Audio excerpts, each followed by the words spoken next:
money's not something that's free, since the roll of the dice never rolls back to me. And it's already gone.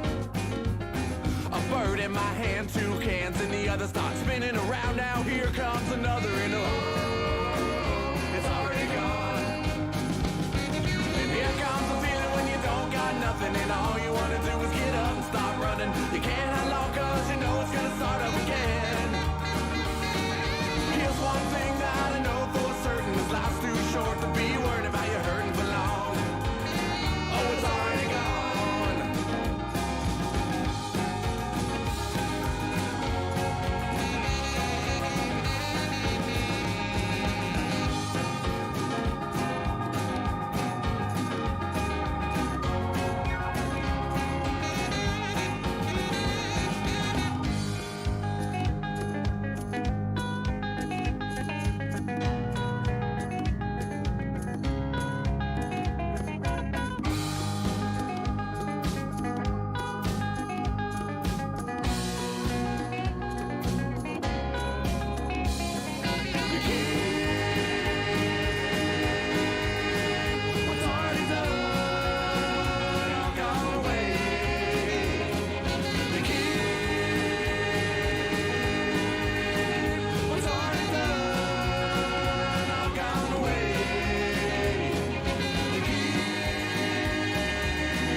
And all you want to do is get up and start running. You can't hang long 'cause you know it's gonna start up again. Here's one thing that I know for certain, is life's too short to be worried about you hurting for long. Whoa, it's already gone. Already gone. It's already gone. Gone.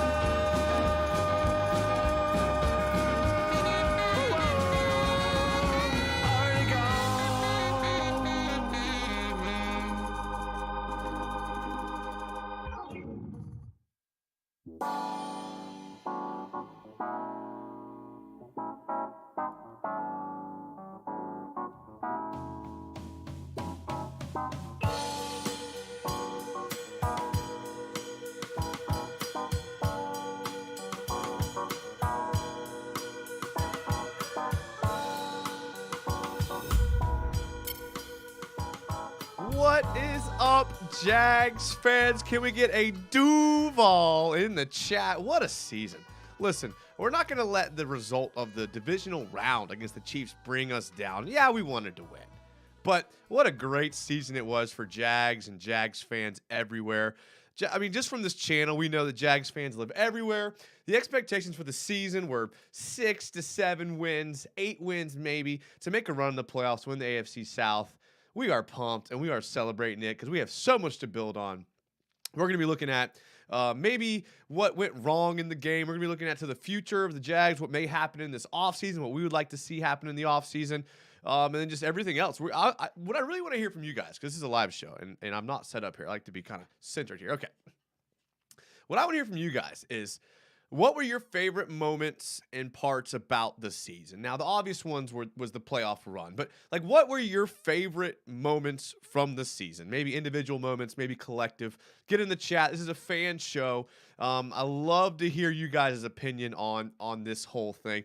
Before we jump into everything, make sure you subscribe to the YouTube channel. There's a lot of off-season content coming. I'm actually the king of the off-season because, like you guys know if you watch the channel, I do more work in the off-season because my real-life job slows down, so I am here more doing film breakdowns on college prospects and just talking about everything. So make sure you're subscribed. Make sure you follow the Twitter and the Instagram. That's where I like to communicate with you guys the most. So I really appreciate you guys being here. Just go ahead and hit the thumbs up button while you're here. I love it, man. The chat's already popping off because we have so much to celebrate here. We have so much to talk about. it's a fan show, right? I'm a fan. You guys are a fan. The only reason why we do this is because we enjoy talking Jags. So we always give a shout out to the first person in the chat. Hosh A, for the first time as a first commenter, says first, yes, sir. That's right. Williams here. Ben Lost is here. DJM is here. DTWD is here. Everyone's here. Ben Lost, Richard Maruder. I mean, this is Jags Fan Cave. I mean, this is it. Shay. Oh, Shay's here. Okay, man. Now we can start. William says the live started at 9:04. That's right. That's right. You know, if I did it on purpose, I would take credit. I really would. DJM says, how was the experience at Arrowhead? Okay, so I got to go to the game. It was a great experience. Really cold, right? So this is what I've been telling everybody. The temperature was like the same as the Jags game, okay? Like the air temperature was the same. Actually, it wasn't as bad because like the humidity and the wind are a little bit worse in Jacksonville, so it feels colder. But it snowed, and they called it like a, quote, wintry mix was falling, so like kind of rain, kind of snow. And that just made it colder because your like clothes were wet. Wasn't miserable though by any means, and I got the amazing opportunity. Like by random chance, my seats were in front of like all of the Jaguars families. Like I was sitting directly in front of Dewey Wingard's parents. I was sitting 2 rows in front of Jamal Agnew's parents. I was sitting like 2 rows and to the right of like Walker Little's crew. They brought like 15 people. Patterson, the kicker, Riley Patterson's family was there. I mean, it was awesome. I mean, it was just a great opportunity to kind of be around those people because, you know, you wouldn't even know it if you were at a home game, but at away games, Jaguar fans stick out. Then you start realizing they're all wearing Walker Little jerseys, and you're like, wait a second, that's pretty rare to see. So it was a really good opportunity. I loved it, man. Chiefs fans are so nice. You know, I talked to a couple of old guys that were like, listen, we're up right now. The Chiefs as a franchise are up. We know what it's like to be down. We've been down for decades. They were super nice. Everyone was really complimentary of the Jaguars and just kind of said that we'll see them again next year. The food was really good, but it was cold the whole time I was there. And to be honest, I would eat peanut butter and jelly sandwiches every day of my life to live in Florida weather. So if you live up north, consider moving down here, man. The weather makes it all worth it. There's a reason why the old people retire down here. I mean, the weather is just awesome. What a year, says Shay. Great time. Bittersweet season's over, but Jags are back, says Labrador. Yeah, I know.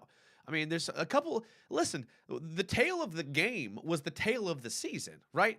The wins and the losses throughout the entire season really came down to like 1 or 2 things, like 1 or 2 plays, 1 or 2 calls, 1 or 2 situations, 1 or 2 opportunities where the ball may have bounced in our favor or didn't bounce in our favor. I mean, think about it. We won the playoffs by 1 game. You know, we won a game going for 2. We won a game by last-minute field goals. It's just like the Chiefs game was a microcosm of the season. It just didn't go our way. I mean, the Agnew fumble was tough. The Kirk drop was tough. The missed INT was tough. But overall, I feel like everyone agrees that the team was like a year ahead of schedule. So the fact that we were there, I think, blew all of our expectations away. So expect season ticket prices to skyrocket next year. Expect the Jaguars to roll out some new jerseys next year because they can not only are they able to now, like for their statute of limitations for time, they can put out new jerseys, but now is the time to do it because all the Jags fans will buy them because they're good. So look for new jerseys this year. It's going to be a good time, man. I'm super excited for this season. It's going to be good. Shay, channel member Shay, says, we were the only team that lost that wasn't completely embarrassed. Good point. And you know, the Jags fought, man. They're a team of fighters. And I want to look at the contracts just really quickly and just kind of look at what potentially could happen for this offseason as far as the players that were on the roster this year. But it's going to be hard. I mean, it was great to hear Baalke say that the cap was kind of a myth. It's more about cash flow because what I think he meant was like the owner can pay cash and like salary bonuses and like you can restructure players' contracts, give them cash up front and a signing bonus, have them restructure their deal so that they fall under the cap. So if he can work some magic and kind of sign these and restructure some of these guys that are going to have to be restructured, then we might be okay. And having the success that we had, it's going to make that a lot easier. If you're a player in the NFL, you want to go to a winning team, and so you're more likely to restructure your contract for a team that like made a playoff run like we did. So if we had not made the playoffs and we'd come up short in the AFC South, I don't think you would be as likely to see guys like Rayshawn Jenkins, Roy Robertson Harris, Evan Ingram, like maybe take a slight pay reduction to play for a team they know will win. So, I mean, think about the money the players made by making the playoffs. I mean, they get bonus checks for every round they go into the playoffs. So a lot of these guys made good money making it to the second round of the playoffs, and a lot of them hit their contract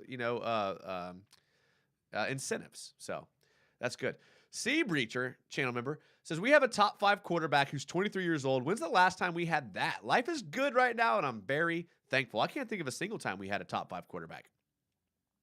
I mean, Burnell was good, but I don't think he was ever considered like a top 5 quarterback until like maybe after the fact. And even then, like a lot of people give credit to Jimmy Smith, Keenan McCardell, Fred Taylor. I don't know. I mean, maybe he was.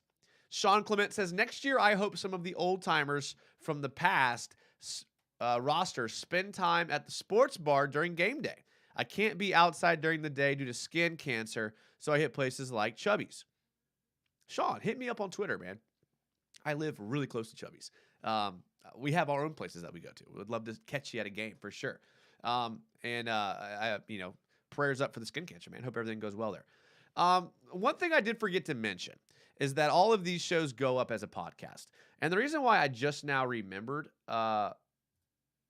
is because I forgot to hit record, but now I'm having issues. So we are going to actually not have this one as a podcast. So we tried, boys. We'll get this one figured out, and we'll, I don't know. We'll figure it out for next time.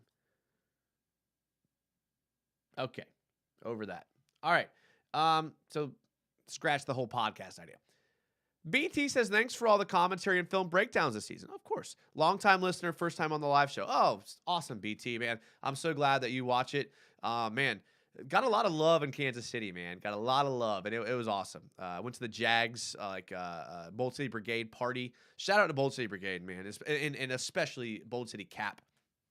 I mean, he put in a lot of work. I gave him some props on Twitter. Dude, it was rocking, man. It was rocking. I mean, the bar was packed the night before. Had a lot of fun with a lot of Jags fans. It was an expensive trip, okay? So if you're one of those people that has FOMO like I do, you can at least rest on the fact that you saved a lot of money, okay? And the Jags will be back. So save that money. Go next year. Plan for it. Fun trip, though. Shout out to Bold City Brigade. I know they did a lot of work. Maybe would like to see them go a different direction as far as the tailgate. I know they hired a company to kind of run it. So it's always kind of like a kind of roulette wheel when you do that and you kind of contract out the tailgate. But maybe, I don't know, lines were long, but you got to be around Jags fans. So it was good. Shay says, and I lost it, but I'm going to try to find it. Okay, he says, even though it was an quote overachieving year, the Jags had plenty of chances, and it felt like they could have won, made loss. They could have won. The loss hurt that much more. They could have won, made the loss hurt that much. Come on, Shay. Where's your punctuation? I'm just kidding. Shay's awesome. Yeah, I love it. You're right. It did. And I mean, we were there. I mean, we were there. I mean, we were on national TV. I think I saw Hayes Carline tweeted something about it being like the 5th most watched divisional game of all time. Loved seeing that. Sean Clement says, even last year we didn't get blown out too many games. Our talent was showing signs.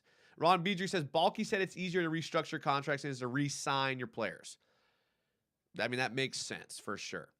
Brett Zimmerman says, hey, Trent, before we get going, I'd like to offer to have you and UCF on my channel and praise how good we were this year. Dude, I would love to go on your channel. I mean, especially with the offseason coming on. Listen, I try to I get hit up by Jags YouTubers and podcasters all the time.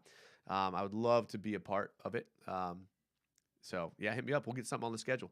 DJM says Gardner Minshew. Something about Gardner Minshew. I did see he's moving back. We're not talking. I like Gardner. Did you see our wide receivers coach left? I did. He's going to Texas. I mean, he probably got offered a lot of money because that NIL money now is rolling in. Mia O'Brien reported Lawrence asked players under contract if they would restructure to keep players. Yeah, I mean, I hope. I mean, we'll see. I mean, that's how you win Super Bowls is you restructure. I mean, Trevor's on that rookie deal, so now's the time. He's a smart guy. Sean Clement says, Burnell was good but got injured a lot, which hurt. He did reach top 5 in passing yards like 3 or 4 seasons. Jags Fan Cave says, I truly forget how grateful we are as a franchise to have an owner like Shad who can have the cash in hand to be able to spend the way he does on free agents. Hopefully. I mean, hopefully so. We're going to get to some stuff here. We're going to look at some grades and some contract stuff here in a second, but I kind of wanted to let the fans talk at the beginning. This is a celebratory show, so I wanted to let you guys talk. So get in the comments.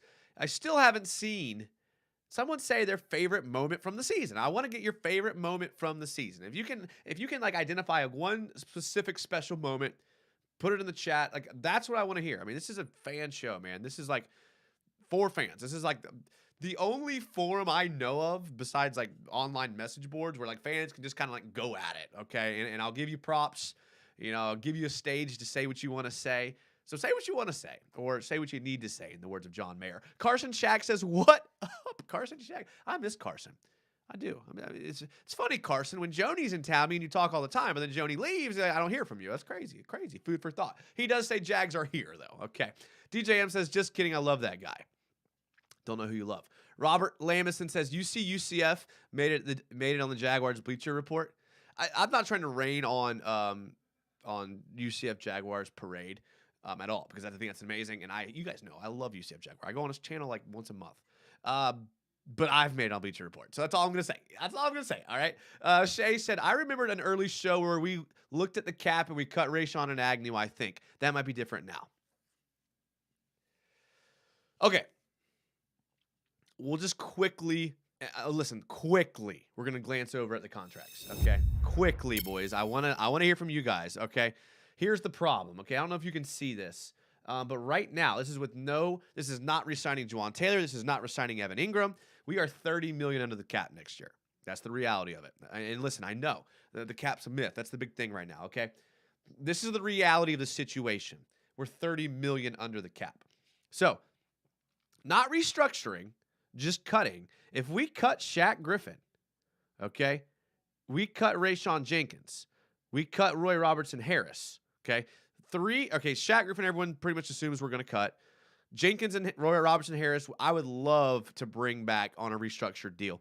But cutting those 3 people, we are still $3 million over the cap. Like, we have to make more moves. And that's a straight cut, not a restructure. All right?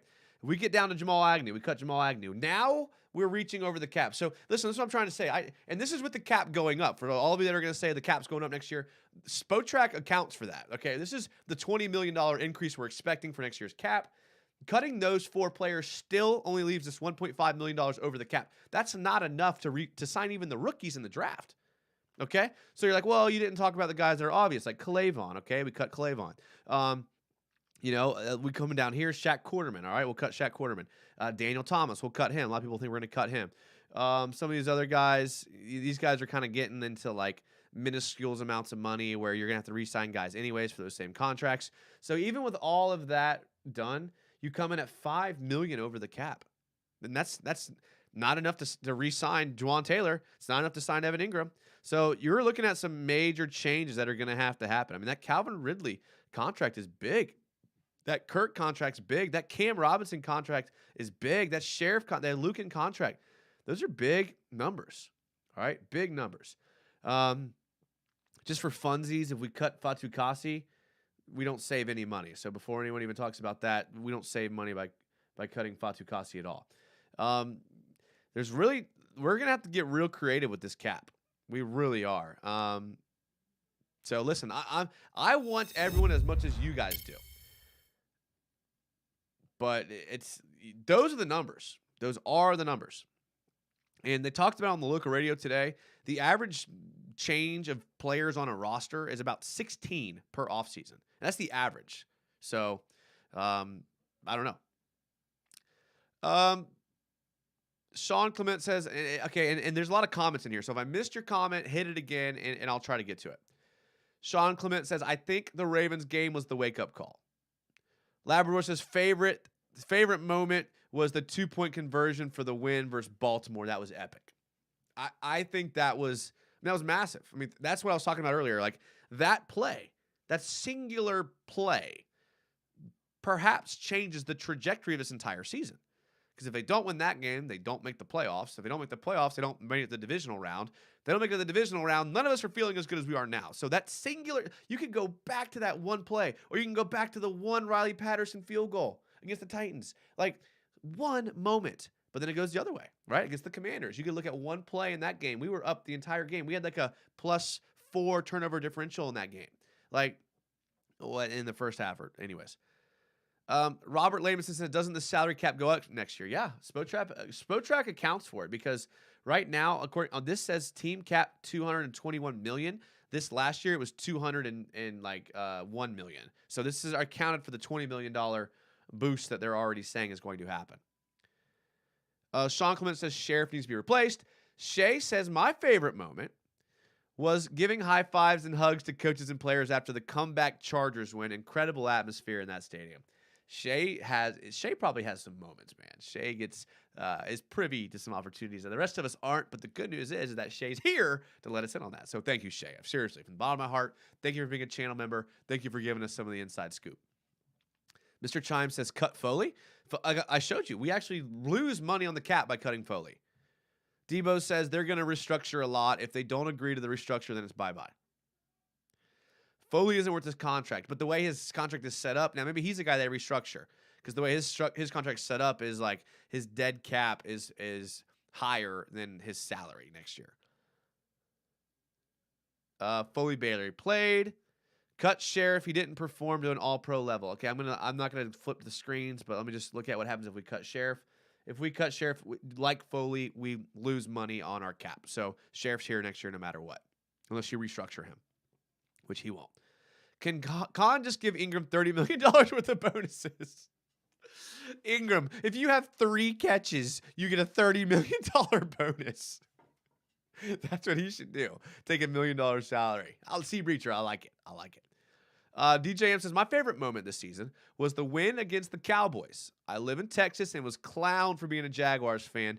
Oh, how the tables have turned. There's another game where one play changed the entire season. I mean, our season came down to one game, and a lot of our one games came down to one plays. Huge moment. That might have been one of my favorite moments as well, because I was in the stands. I was surrounded by Cowboys fans. They were just giving me crap all game, and I get it. They're Cowboys fans. But yeah, that moment was great. Carson says, I know D-Hop wants it to happen, but do you think there's even a remote chance we work out a deal for him to come to Jags? So Carson and me are kind of on the same track here, because I even posed this to UCF Jaguar. I know a lot of you watch both of our channels, and I asked UCF Jaguar, I said, would you rather have Evan Ingram or would you rather have DeAndre Hopkins? Because they both kind of do the same thing. Does Evan Ingram block a tad bit better? Maybe. But is DeAndre Hopkins a lot better wide receiver? Probably. So the Jags lined up Ingram in this wide formation as a wide receiver, a removed wide tight end most of the time. If they wanted a blocking tight end, they brought in Manhurts. So I don't know. I mean, I think like you might gain value by replacing Ingram with Hopkins. That's me personally. Now, will it fit in the cap?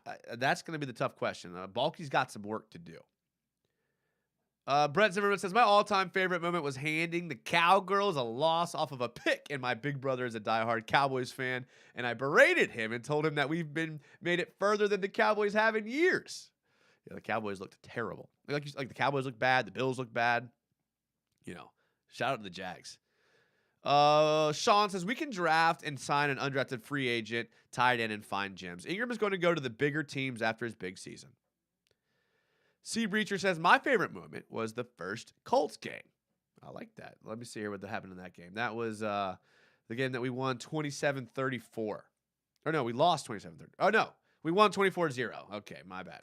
My bad. If you're wondering where I'm getting this information, I have our season grades on the PFF here.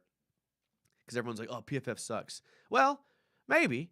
Or maybe PFF's really good for showing you like the score.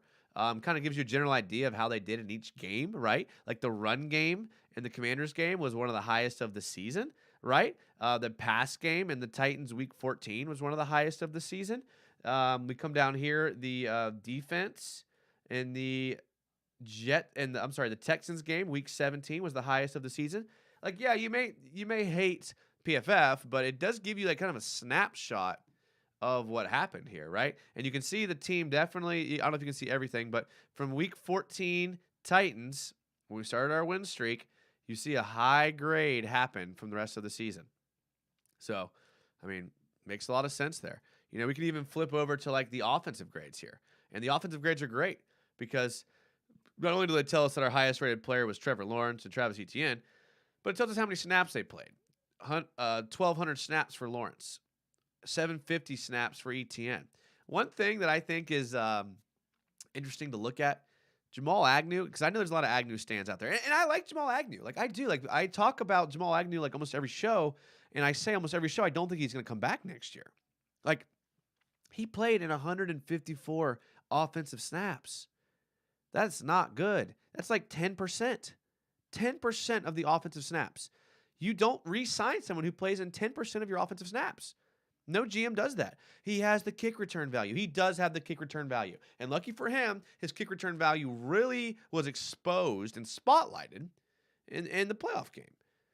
But I just don't know if it's enough. I don't know.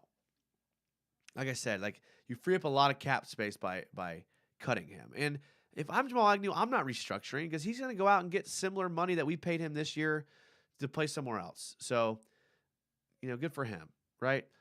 Zay Jones played a lot of snaps. Kirk played a lot of snaps. Brandon Sheriff, a guy that we were worried about his injury durability, played 1,221 snaps. I mean, that's as many snaps as Trevor Lawrence. Juwan Taylor. Everyone, for as good as Juwan Taylor said, his pass blocking grade was really good, 76. But his run blocking grade was really bad, 39.7. Like one of the worst on the team for run block. Now, is that fair? No. Did we throw a lot more than we pass? Yes. But is that a guy you prioritize? When you have Walker Little, who showed you that he can play tackle at the NFL level, and he's on his rookie deal? I don't know. Like, these things are all great. Like, bringing Juwan Taylor back would be great. Bringing Evan Ingram back would be great. Bringing Jamal Agnew back would be great. But the reality of it is there's only so much money to go around, and I think those are guys you can replace via the draft or free agency. Hope they're back though. I'm just trying to be a realist with some of this stuff. No one's more sunshine than rainbows than me, bro. You guys know that. All right, let's get to some more of these comments. Ron Beedry says, my favorite moment was the Josh Allen scoop and score to win the game. Next is Jenkins' interception to beat Dallas. That was a good moment. That was. The scoop and score was great. William says, personal favorite moment of this season was the Titans game at home with my dad. Great game, great people, great experience. Yeah, I need to drag my dad to a game. It's been probably a decade since my dad's been to a home game, and he's the one that got me into football. He has a really nice house and a really nice TV, so I don't blame him for not wanting to go to the games. He sent me a picture during the Kansas City game, and he was like, hey, how's that weather? He's like, warm weather, free drinks, and no line in the bathroom here. I was like, yeah, thanks, Dad. I get it. I'm sure there will be an age that I hit where I no longer want to fight the crowds and the lines of a home game. Not there yet, though, boys. Gary K says his favorite moment was the Rayshawn 50-yard walk-off INT in front of all of those Cowboys fans. That was a good moment. That might be, golly, man, that Chargers Patterson kick and that Cowboys pick six are really close for me. 1A, 1B. I don't know. Carson says, I saw reports saying Arizona picks up 20-something million of his contract, so we would only owe him $14 million, somewhere around there. That is a good sign. $14 million is a lot, though, especially for a guy that, that I think we'd have to pay him. I think he's still on a contract. It's not like sorry that I'm saying like so much. I'm forgetting forgetting the names here. But Calvin Ridley, like he has 1 year left on his deal, so we can walk away from him next year if he doesn't perform or doesn't get back to his old form. But I think with Hopkins, we'd be on the hook for a couple more years on his contract. DJM says, depending on who we can draft at the 24th pick, either draft a wide receiver and keep Ingram or draft a tight end and sign D-Hop. Brett says, anyway, love your content, bro. Keep up the good work. I got to go. See ya, Brett. Glad you were here for a little bit. Devo says, can you post a link in the chat where we can adjust the cap room? Yeah. It's if you go to Spotrac. Let me see. I don't know. Sign in to chat. Let me see here. Give me a second here. I got you. You guys can figure it out yourselves here. Wait, let's see. Hold, please. All right. There's the link I used.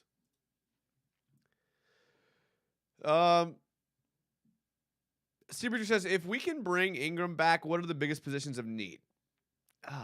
It depends on what they do with the other contracts. If everyone's gone, that's gone. Meaning like they don't bring back any of the free agents, and they cut who I think they're going to cut. I think we're going to have a pretty big need at defensive back because I think Rayshon Jenkins. I don't know, man. Like I know he's signed till 2025.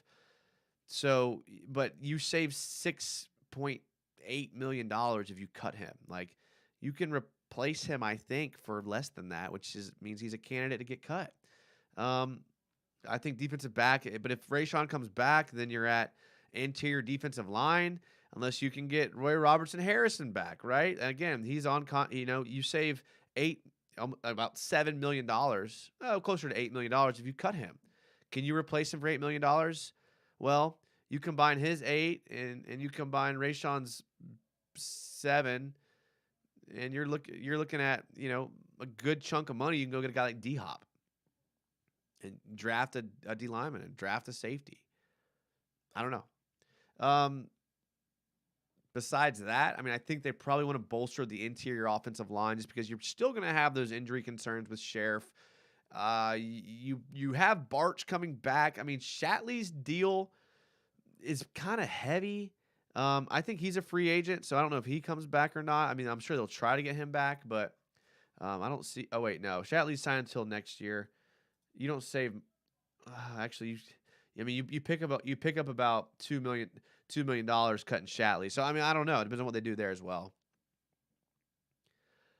Ben Haney says Trevor Lawrence looks good in that number 1 spot. Yes, he does. How is Walker Little's grade?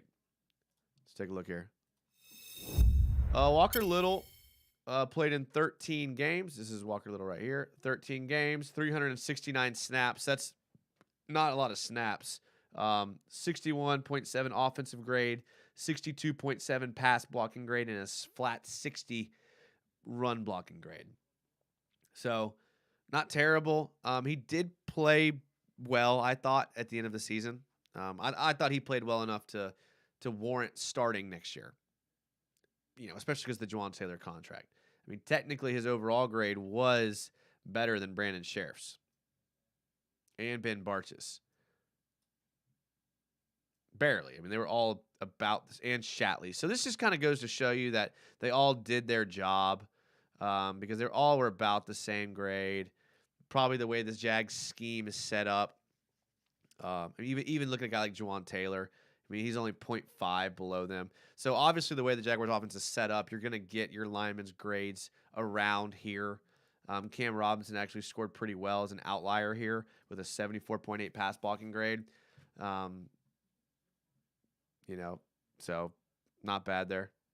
Not bad. I don't know who Blake Hance is. He played in 27 snaps. Fortner, I think we all agree he did well for his being a rookie, but he was the lowest graded offensive lineman. I'd love to get Hopkins. I don't think we have the money, says Beedry. Who are we picking at 24? Mr. Chimes. Ooh, I don't know yet. It's going to be hard, obviously, to try to speculate who's going to be at 24. But we can try. We can try, and we will. We have all off season. So, and I kind of want to see what they do.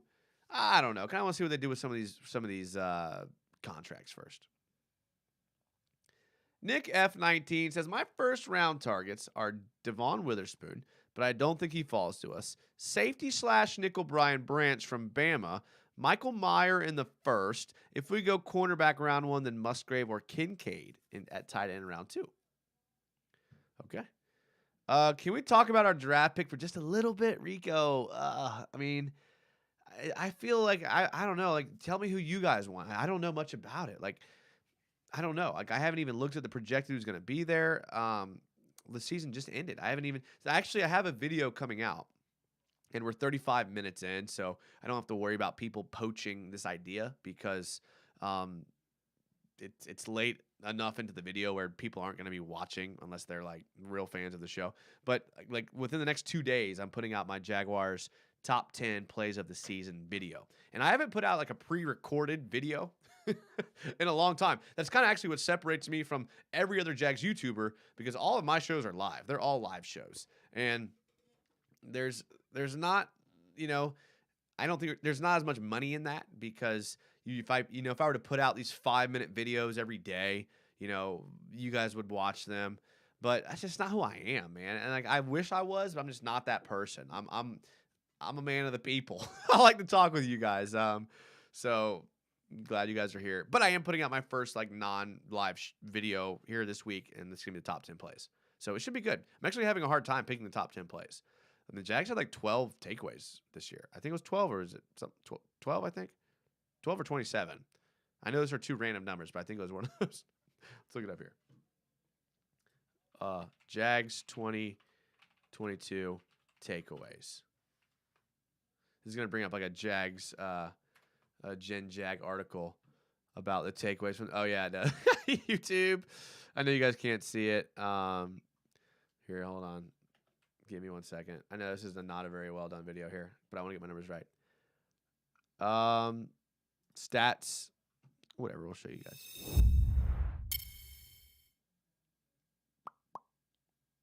Turnover ratio 5, pretty good, 5-1. 43 touchdowns, not bad.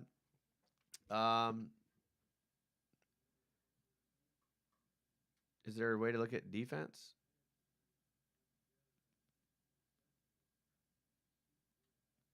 Touchdowns, passing. Well, this doesn't help me at all. 25 turnovers. 25 turnovers, I think.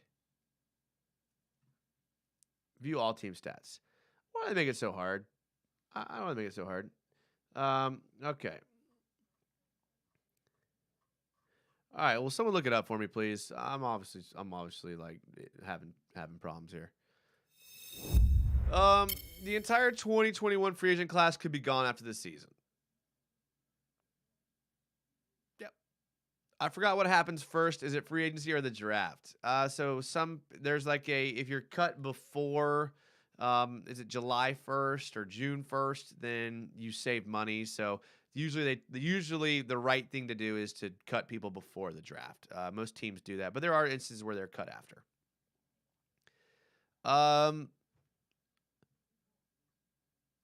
There was a question about jerseys.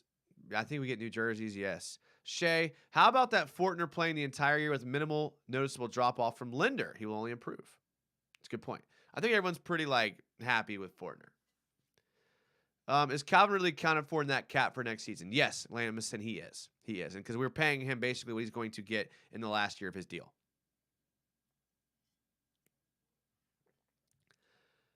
Carson says, are we getting new jerseys next year? Yeah, I think so. I mean, it hasn't been said yet, but I think we will. Trevon Walker grade. Now you guys look at the defense. All right, fine.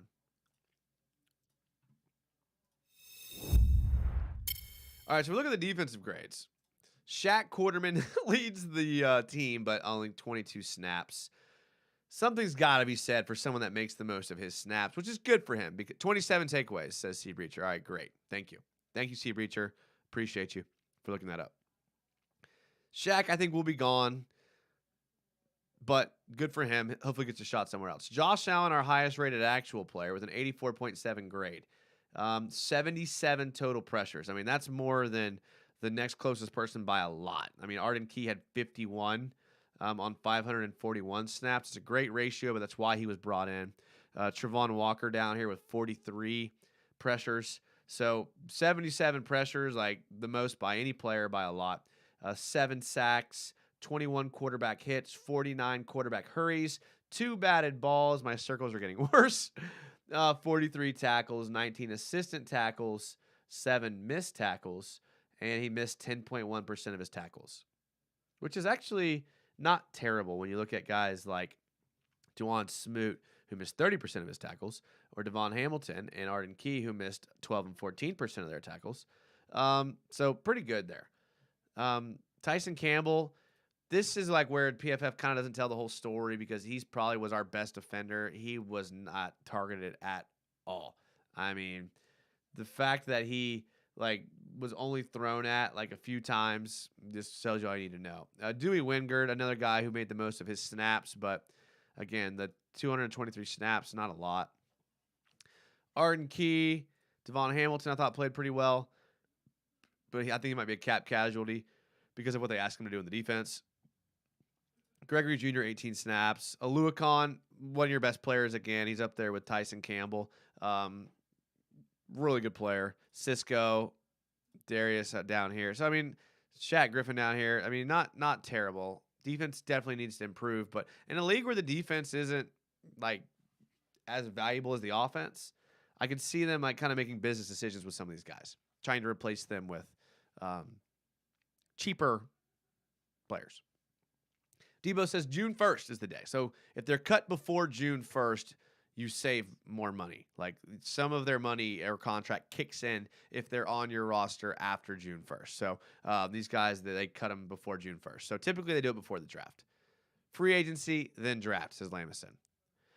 Crazy how we went from the worst team to the top 10 in the NFL in one season. I mean, the one thing I talked about with a lot of Chiefs fans was if you have a quarterback and you have a coach, you're good. I mean, that's what you need. And we have a quarterback and we have a coach. It's something that we lacked for a long time. There was at some points we thought we had a quarterback, some points we thought we had a coach, but we never knew for sure we had both. We know for sure now that we have both. So great. I love it. Can't wait. Quarterback and a coach. That's the key to the NFL. It really is. Ron Beedry says the free agency is in March and the draft is in April. Okay. Sometimes I forget Tyson is on the team during games, says Ben Haney. I know. Brian Foster, channel member, what's up, Brian? Says, man, I'm happy and sad at the same time, but next year is going to be even better.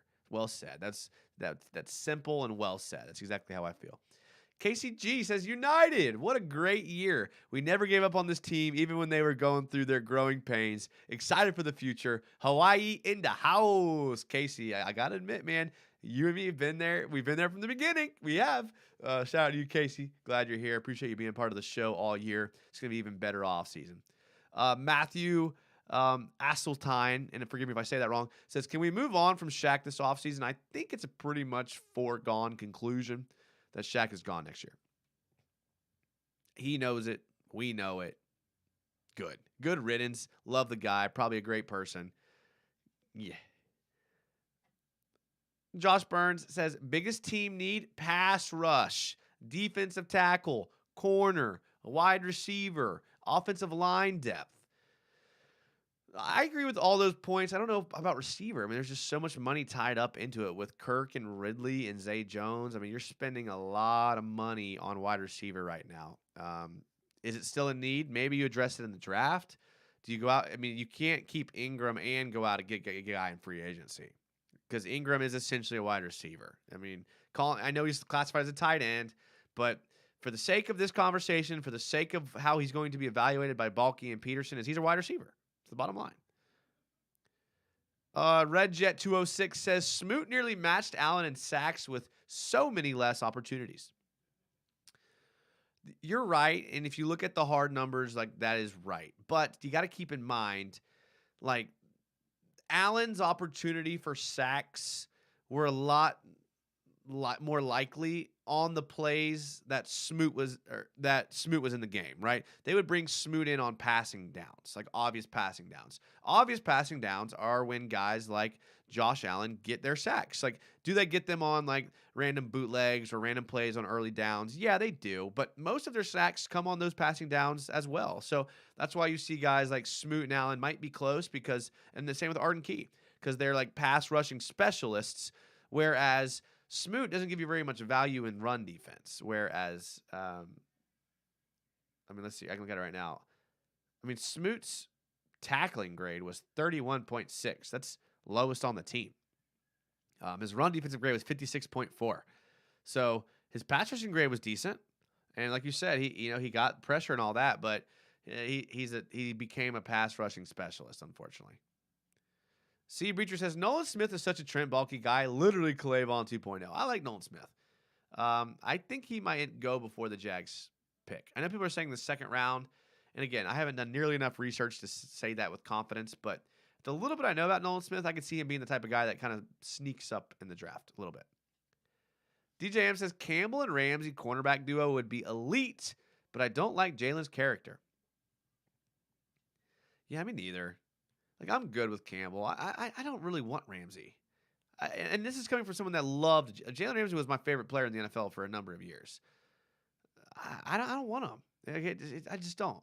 Like, Trevor is the guy, not Jalen Ramsey. And if Jalen Ramsey's here, Jalen Ramsey's going to try to make himself the guy. And I think that's kind of what you meant, I think. And I kind of think it's how most people feel.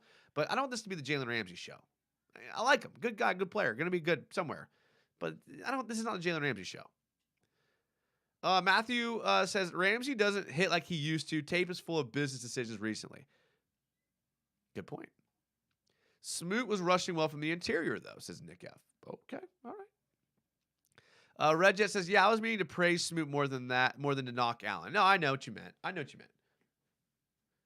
Red Jet, you're like me. We don't go around just knocking people, right? Listen, even if they don't produce, like, I try to be tactical with my words. Like, he doesn't fit our scheme. Not the right type of guy to fit in Jacksonville, right? I'm never going to say a guy sucks at football. The dude's making millions of dollars playing it as a profession. He doesn't suck at football. More like smaller and less freaky Trayvon Walker, says Nolan Smith. Okay. 100 miles per hour says Jalen Ramsey isn't what he was anymore. Corners fall off hard. If you follow football for any amount of time, corners fall off harder, almost as hard as running backs do nowadays. Shay, channel member Shay, says, would the Jags have beaten the Bengals this week in the AFC Championship? It's a good hypothetical there, Shay. I don't think so. Not this year. Maybe next year. The Bengals are a good team, man. I know they were the underdog, but this is the same team that was in the Super Bowl last year. How often does the Super Bowl loser go back to the Super Bowl? Not very often. So shout out to the Bengals. Good team. They got good receivers. They got a good quarterback. Joe Burrow, I think, was sacked more than any other. And this is like what I get. Like, this is where I get a little weird. And you guys may be able to tell me how you feel about this. But, like, the sack stats and the turnover stats are a little, like, weird to me right now. Because, like, Joe Burrow was, like, the most sacked quarterback in the league. And Josh Allen had the most turnovers in the league. And those are things that we knock on all the time. And, like, those are two of the best quarterbacks in the league. The most sacked quarterback and the quarterback with the most turnovers. So a good quarterback's a good quarterback, regardless. Nick says, I definitely don't want Ramsey back either, but he is the best run-defending corner in this league year by far. I like Jalen, but again, my problem's not about his play on the field. It's more about he kind of makes it about him. I don't like people that make it about themselves. That always just like rubs me the wrong way. Like, don't make it about you. Like, come on. 100 miles per hour says Chazon is the only player I would say sucks at football. It's not fair. That is not fair. 100 miles per hour. Ben Haney says if Tyler Huntley didn't fumble the goal line sneak, we would be in the AFC Championship game. Ben Haney's taking us down a pretty dark hypothetical right there. I don't even want to go down that path. Robert Lamison says, who was your Jags surprise player this year? So I guess it's not fair to go with a rookie. So it'd have to be someone that was like already on the team. I would have to say Rayshawn Jenkins or Roy Robertson Harris. And I know out of the same side of my mouth, I said that we should cut him earlier in the show. But they definitely, I thought, had the biggest jump. I was expecting them both to be bad this year, and they both were good. Shatley played good. Cam Robinson played pretty well. But yeah, Jenkins or Robertson Harris. Brian Foster, just a thought. If we switch to a 4-3, that would put Josh on the rush more often, and Walker can stay with his hand in the dirt. Also, it allows all the linebackers on the field at the same time. So who would that take off the field? That would take. I mean, it does make sense. I guess. And listen, I'm not one of these people that thinks there's a huge difference between 4-3 and 3-4 because they're a lot more similar than people think. But there would be a little bit of adjustment if you put Josh Allen's hand in the dirt every play and you put Trevon Walker's hand in the dirt every play. I mean, there would be just a little bit of adjustment. And could you stand up Allen and Walker? Yeah, but then you're maybe a little more vulnerable against the run. I don't know, man. I think at this point, you stay with it. But I think Caldwell's a 3-4 guy. And I thought Caldwell was okay. I mean, I'm not necessarily frustrated with his play calling. I know the biggest criticism in the Chiefs game was that he didn't send pressure on Chad Henne. But to be fair, the reason why Chad Henne had that 98-yard touchdown drive was a 50-yard run by Pacheco because we sent pressure and we got out of our run lanes, and a 15-yard roughing the passer penalty on Chad Henne. I mean, that's like 65 of your 98 yards. So Chad Henne really only earned like 20 to 30 of those yards. And those were like quick throws to Travis Kelce. So the biggest criticism was he didn't send pressure at Henne, and I don't think that would have helped. Like, I don't think that had anything to do with it. I don't know. I mean, the one play where they were on the 2-yard line and he was able to get the ball out to Kelce, maybe they should have sent pressure on that one play. But now you're looking at one play and criticizing Caldwell's entire game plan on that one play. Like, they could not get pressure on Patrick Mahomes, but at the same time, they could not cover Travis Kelce. Like, we were sitting there like, cover that man, double team that man. Well, you can't double team a guy and blitz at the same time. The numbers don't add up. Like, so if you're going to blitz, you have to have single coverage. If you're going to double team, you can't send a blitz. And we talked about, go back to the preview show, my number one concern for the Chiefs was not Patrick Mahomes. It was not Travis Kelce. It was the freaking studs on that Chiefs offensive line. And I think one thing people do not talk about enough is how the Chiefs' philosophy last year was to let Tyreek Hill walk, a probably unanimous top 3, if not top 1 talented wide receiver in the league. Let him walk to invest in the offensive line. Think about that for a second. They let a top 3 wide receiver walk to take that money and then invest it into the offensive line, and they're playing in the AFC Championship game. And Patrick Mahomes was able to finish a game with a high ankle sprain because we got 0 sacks on him. And it wasn't because we weren't trying, and it wasn't because we couldn't create pressure, because we were getting pressure on lesser teams. It was that Chiefs offensive line was insane. Insane. Their only weak spot was at right tackle, and he had a hell of a game against Josh Allen. Alan Jackson says Chad Henne got a roughing the passer, but Trevor couldn't get the same call. I literally said that in the moment. I was like, oh, but that's the same hit. Carson says it's been all over my Twitter feed, so I had to bring it up. Says not Jags. This is what he meant because I missed this one. Not Jags related and not trying to get controversial, but I can't help it. What do you think about the Damar Hamlin conspiracies? I know you've had to see at least some of this stuff.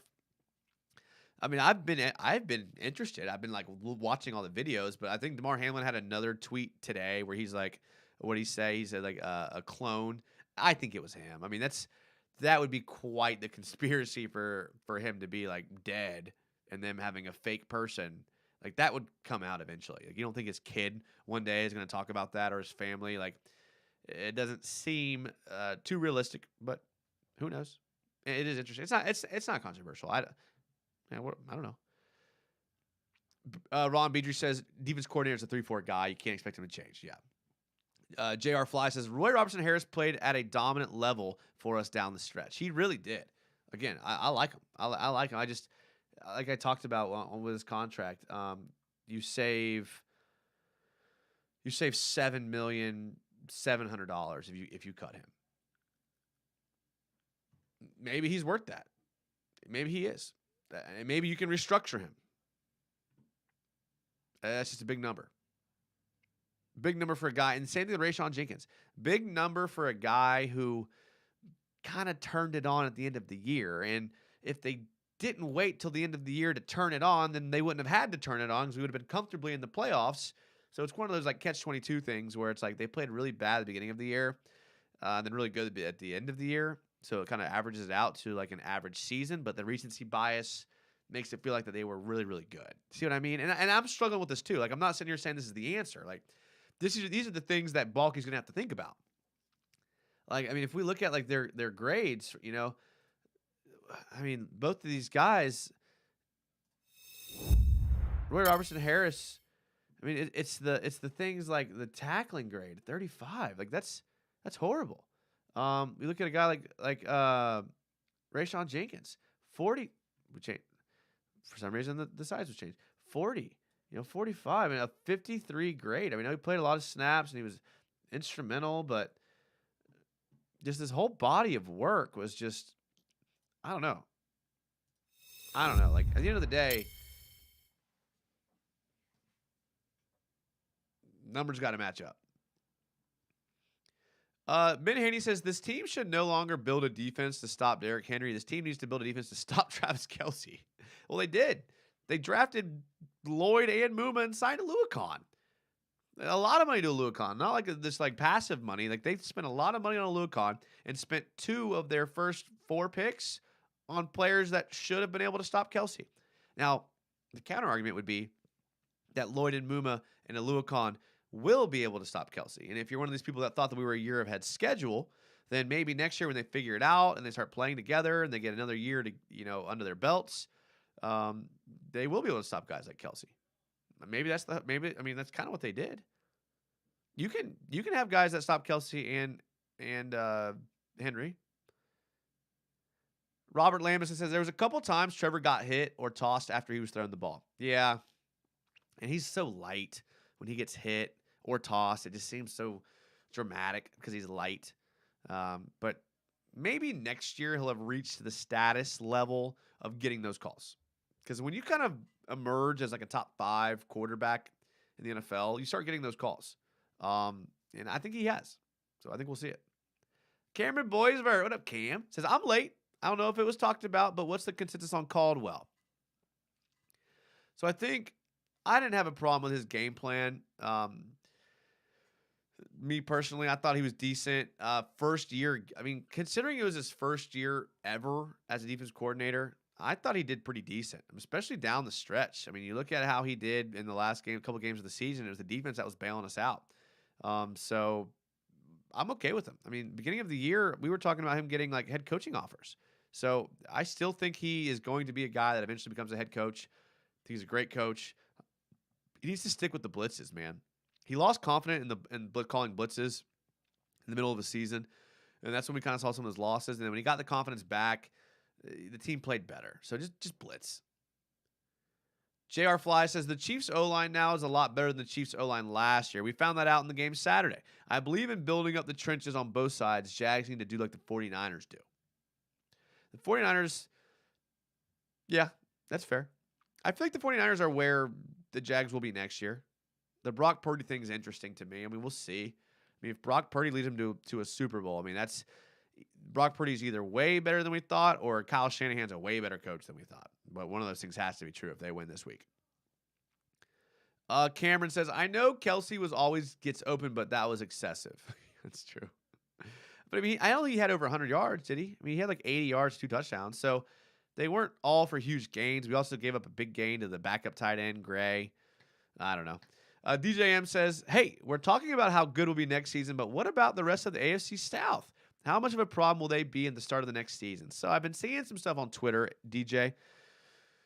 Like, I feel like the Texans or the Colts are going to get one of these free agent, or the Titans even, are going to get one of these free agent quarterbacks like Aaron Rodgers or Tom Brady or one of these, one of these guys, Derek Carr. So Trevor's not going to be the only stud in the AFC South next year. He's not. They're not all three going to draft a rookie. A couple of them might, but someone's going to go out and get one of these quarterbacks. So that's probably going to be the storyline once that happens. And I'm excited. Like Trevor, if you're going to be the best, you have to be able to go against that multiple times in your career. Ben Haney says, if Trevor puts on 20 pounds, it's over for the defenders. Oh, that play where he trucked the defender was pretty impressive for a guy that's his slight of frame. Shay says, what kinds of moves are you making in the running back room behind ETN? I mean, based on their lack of willingness to run, I think they probably are fine with ETN and Hasty. I mean, they have no desire to get the run game going. They want to their version of the run game is to throw it to the flats, quick throws to running backs, screens, quick screens to receivers. And instead of just having running backs, they do things like that. So that strategy works. It's what the Eagles have always. That's what the Peterson did with the Eagles. That's what a lot of teams do. You can compensate for a running back room that's filled with studs by being able to do the quick passing game. And Trevor can do the quick passing game. He has to be able to make checks. He has to be able to run the RPO. All those things have to happen in order for you to compensate your running game with the quick passes. And Trevor can do all those things. And the receivers can do the run after the catch things, for sure. Alvin Jackson says, tight end killed us all year. Caldwell never adjusted to that. He's got to work on that in the offseason. I agree with you, Alvin. I would just maybe think about the fact that could have been more Jimmys and Joes than X's and O's, because Devin Lloyd and Muma and even Aluakon at times had trouble in coverage. And it's not like we had these other guys we could bring in. And so you try zone drops with Smoot and Allen, and those didn't work at times. So I just don't think he had the cats to cover these tight ends. I was rewatching some of the games, putting together this top 10 video, and Devin Lloyd week 2 was a stud. Remember after week 2 we were like, oh, he had the interception, he had a pass breakup. It's dude, Devin Lloyd's going to be the real deal. I don't know what happened there. It's weird, but maybe he hit a rookie wall. But I expect big things out of Lloyd next year. Same with Trevon Walker. I thought Lloyd would kind of come along a little bit faster than he has. Kind of expected Walker to have the trajectory that he's had, but look for them to make big jumps next year. And if Muma makes a big jump, now you're looking at 3 guys that are really, really helping your defense next year. Would love to draft Chase Brown, running back from Illinois. Yeah, I mean, listen, send me who y'all want. Send me on Twitter and Instagram who y'all want some film breakdowns on. I'm about to start my film breakdowns here soon. Start kind of deep diving into some film. The thing is I'm kind of my harshest critic, and I don't want to give these guys unfair evaluations. So when I do film evaluations, I at least watch 8 games, and that takes a lot of time. But I can at least know and go to bed at night knowing that I gave these players a fair evaluation. And typically I'm right about players. So the reason is because I don't do 1 or 2 or 3 game breakdowns. I mean, you can't know their whole body of work on that. So send me who y'all want. If I see some players kind of repeated, then I'll make sure to do them, and it'll be good. Excuse me. So send them to me, and it'll be good. Hey, listen, while I'm wrapping up the show, I got some fun stuff coming in the offseason. I'm about to start my daily show again. For those of you that were here in the summer, I do a daily show in the offseason, so I'm going to start that. I might take a week off. I might take a week or 2 off and then start the daily show. And that's a show on another channel. I'll tell you all about that later.